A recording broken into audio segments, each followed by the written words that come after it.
Hai, by the way, kalian tahu nggak sih kalau kesehatan gigi dan mulut itu bisa dilihat seperti cermin dari kesehatan kita? Kok bisa ya?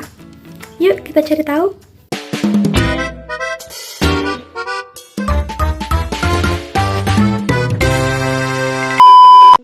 Jadi, lewat epidemiologi, kita bisa tahu nih seberapa besar masalah gigi di masyarakat, bagaimana cara munculnya, dan kira-kira gimana cara mencegahnya.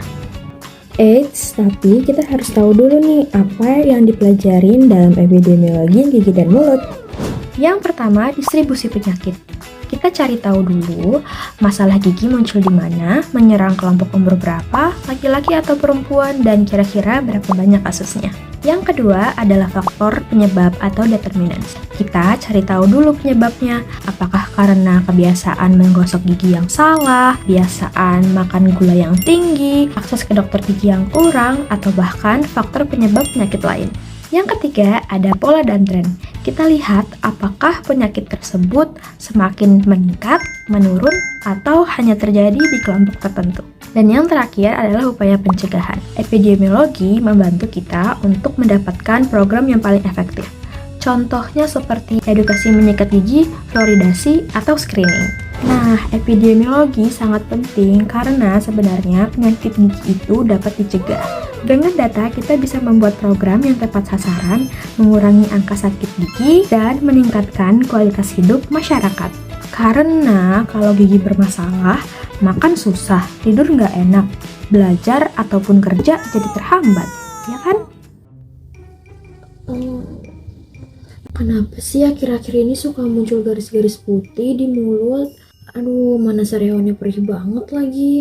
Perasaan udah rajin sikat gigi deh. Woi, wajar lah, kan aku tinggal di situ. Hah? Siapa kamu? Kok kamu tinggal di mulut aku? Kenalin, aku lichen planus oral, bukan virus, bukan bakteri, apalagi jamur. Aku ada di sini karena sistem imun kamu kayak salah sasaran gitu deh. Aku dianggap musuh, padahal bukan. Loh, jadi ini itu bukan infeksi. Terus kok bisa muncul kayak putih-putih gitu? Ya karena aku bikin peradangan kronis. Bentuknya bisa seperti garis-garis putih, luka, atau bahkan sariawan yang perih banget. Apalagi kalau kamu lagi stres atau alergi obat tertentu. Aku makin betah. Terus gimana caranya supaya kamu gak muncul lagi? Perih tahu? Ya jelas dong, harus diperiksa ke dokter. Biasanya akan diberikan obat antiinflamasi atau salep khusus. Yang penting kamu jangan stres, hindari pencetus, dan jaga pola hidup yang sehat. Ya ampun, pantas sakit banget.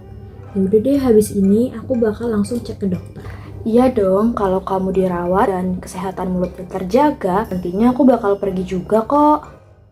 Nah, jadi lichen planus oral adalah penyakit autoimun yang menyerang mukosa mulut, yaitu lapisan jaringan lembut di bagian mulut.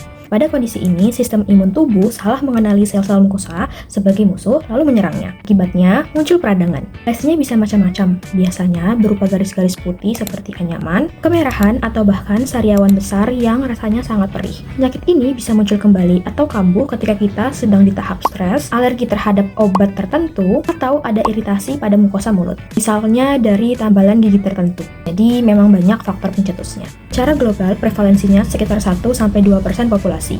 Dan di Indonesia, temuan angka klinisnya sekitar 0,5-2% dari pasien poligigi. Penyakit ini paling sering muncul pada usia 30-60 tahun. Dengan perempuan terkena 2 kali lebih banyak dibanding laki-laki. Di dalam mulut, LPO paling sering ditemukan di pipi bagian dalam, lidah samping, bibir bagian dalam, dan jarang di langit-langit. Kalau punya keluhan mirip seperti ini, jangan panik dulu. Yang penting datang ke dokter gigi agar mendapat diagnosis yang tepat. Dan biasanya dokter akan memberikan obat antiinflamasi atau salep khusus untuk mengurangi peradangan.